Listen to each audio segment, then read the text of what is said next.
안녕하십니까. YBC 뉴스입니다. 경기도 평택시의회와 평택사회적경제연구회는 2019 평택시 사회적 경제 이슈 포럼을 열었습니다. 이날 포럼에서는 평택시 사회적 경제 현황과 과제를 살펴보고 평택시 공익사업에 시민기업을 적용 모색하는 등 사회적 경제 활성화 전략을 위한 자리가 마련됐습니다. 14일 경기도 평택시의회와 평택사회적경제연구회는 2019 평택시 사회적 경제 이슈 포럼을 열었습니다. 이번 포럼에서는 평택사회적경제연구회 회원과 집행부, 시의원, 사회적 경제 관련 전문가 등이 모여 사회적 경제 과제를 발굴해 해결 방안을 모색하고 지역화 전략을 논의하는 자리였습니다. 2040년 평택시 장기발전 종합계획 조사 결과 평택시 사회적 경제 수요 분석 및 정책 과제에서는 가장 취약한 분야가 문화예술로 조사됐습니다.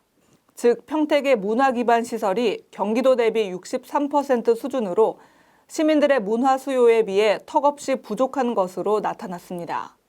이에 시는 예술의 전당과 평택박물관, 한옥마을 조성 등 대대적인 문화예술 시설 건립을 추진하고 있습니다.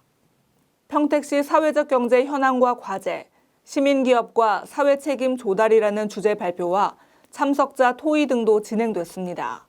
한신대학교 장종익 교수와 배미원 전 성남시 사회적경제지원센터 센터장이 각각 발제를 맡았습니다.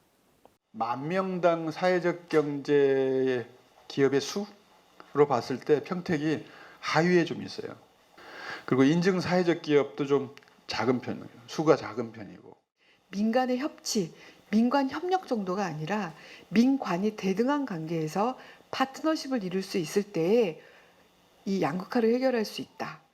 참여자들은 발제를 통해 사회적 경제 기업 판로 모색과 평택시 공익사업의 시민기업 적용을 모색, 사회적 경제 기업 구매 촉진, 판로 지원 확대를 위한 조례 제정을 검토했습니다. 평택시 경제 공유재산 조례를 보면 그런 이 사회적 기업 육성법이나 협동조합 기본법 이런 거에 대한 감면 조항이 없어요. 그래서 저희가 이번에 의원님들하고 같이 해서 발의를 해서 50% 감면할 수 있다는 다른 시군에 있는 조항들을 참고해서 저희가 감면 조항을 해서 발의를 해놓은 상태거든요. 그래서 끝으로 패널들의 5분간 자유 발언, 토론이 이어졌습니다. 민선 7기 정장선 평택시장이 출범하면서 평택의 사회적 경제 발전을 위해 적극적인 시도가 이뤄지고 있는데요. 평택시가 당면한 사회 경제적 문제를 해결하기 위해서 민간의 잠재력을 발휘하게 하는 마을 민주주의, 민관 협치 전략을 채택했습니다. 보다 진취적인 이런 행정 변화는 평택시의 사회적 경제 발전에 기여할 것으로 전망되고 있습니다. 지금까지 YBC 뉴스 김은수였습니다. 시청해주신 여러분 고맙습니다.